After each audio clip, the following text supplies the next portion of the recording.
YS Sharmila గారి స్పీచ్కి చాలామంది కామెడీగా తీసుకునే వాళ్ళు ఉన్నారు, చాలామంది సీరియస్గా తీసుకునే వాళ్ళు ఉన్నారు.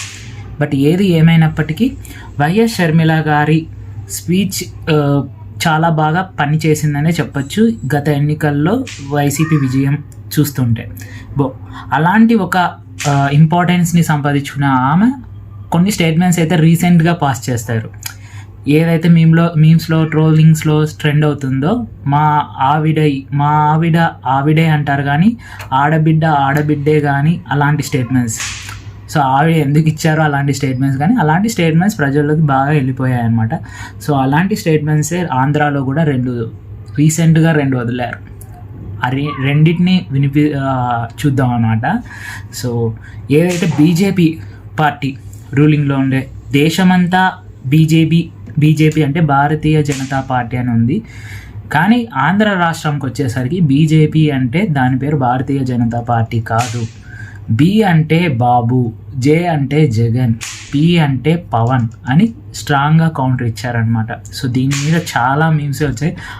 అక్కకి ఇలాంటి ఆలోచనలు ఎలా వస్తాయి, ఎవరు చెప్తారు అనేది అయితే, బట్ అదైతే ట్రెండింగ్లోకి వచ్చింది.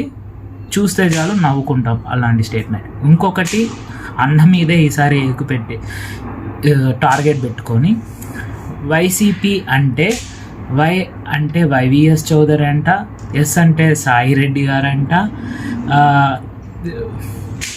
ఆర్ అంటే ఈ రామకృష్ణ గారంట, సజ్జల రామకృష్ణ గారు. సో ఈ ముగ్గురు లేని పార్టీలో ఏమీ జరగదు.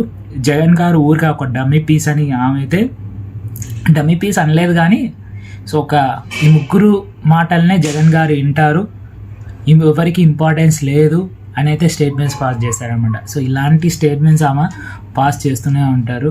అప్పుడు కూడా పోయిన ఎలక్షన్స్లో బాయ్ బాబు అలా చెప్పారు, ఇప్పుడు ఇలాంటి స్టేట్మెంట్స్ చెప్తారు. సో ఏది ఏమైనప్పటికీ ఈమె స్టేట్మెంట్స్ కొంచెం ప్రజల్లోకి వెళ్ళడానికి చాలా హెల్ప్ చేస్తుంది. కాంగ్రెస్కి ఈ మట్టుకి ఇంపార్టెన్స్ వచ్చింది ఆంధ్రాలో అంటే ఈమె వల్లే అని చెప్పాలి.